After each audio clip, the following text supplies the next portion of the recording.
നല്ല എരിവുണ്ട്. അപ്പോൾ പൈനാപ്പിൾ വെച്ചിട്ട് നമുക്കൊരു സാധനം ഉണ്ടാക്കിയാലോ?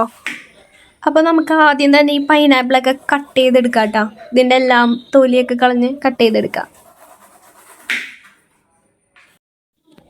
നമുക്ക് എന്നിട്ട് ഇത് കട്ടാക്കി എടുക്കാം. ഞാനിത് സ്ക്വയറായിട്ട് കട്ട് ചെയ്യണേ. ആദ്യം റൗണ്ടായിട്ട് കട്ട് ചെയ്തിട്ട് പിന്നെ സ്ക്വയറായിട്ട് നമ്മൾ 4 കഷ്ണമായിട്ട് കട്ട് ചെയ്യാം. അപ്പോൾ ഇത് മുഴുവനും നമുക്ക് ആവശ്യമില്ല കേട്ടോ. നമുക്ക് ആവശ്യമുള്ളത് മാത്രം കട്ട് ചെയ്തെടുത്തിട്ട് ബാക്കി മാറ്റി വയ്ക്കാം. അപ്പം നമുക്കിവിടെ ആകെ 3-4 കഷ്ണേ ആവശ്യമുള്ളൂ കേട്ടോ. അപ്പം അത്ര എടുത്തിട്ട് നമുക്ക് ബാക്കി മാറ്റി വയ്ക്കാം. അപ്പം ഇതിലേക്ക് ഇൻഗ്രീഡിയൻസ് പറയാനൊന്നുമില്ല. ഉപ്പും മുളകും വെളിച്ചെണ്ണയും കുറച്ച് ചൊറുക്കയും മാത്രമേ ആവശ്യമുള്ളൂ കേട്ടോ. അത് കഴിഞ്ഞിട്ട് നമുക്ക് കൈ വെച്ച് നല്ലോണം മിക്സ് ആക്കാം. അപ്പം നമ്മുടെ സ്പൈസി പൈനാപ്പിൾ റെഡി ആയിട്ടാ. അപ്പം നമുക്ക് ടേസ്റ്റ് ചെയ്ത് നോക്കാം.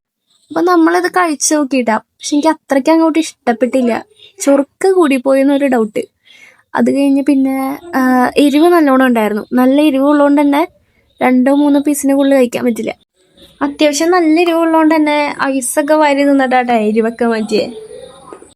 അപ്പം എന്തായാലും ഇത് ഫ്ലോപ്പ് ആയതുകൊണ്ട് നമുക്ക് ബാക്കിയുള്ളതൊക്കെ എടുത്ത് ജ്യൂസ് അടിക്കാം കേട്ടോ.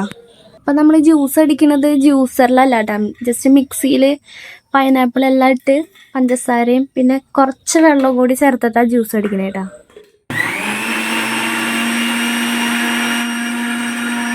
അപ്പം നമ്മൾ ജ്യൂസൊക്കെ അരിച്ചെടുത്ത് നമുക്ക് ഒരു ഗ്ലാസ്സിലേക്ക് മാറ്റാം.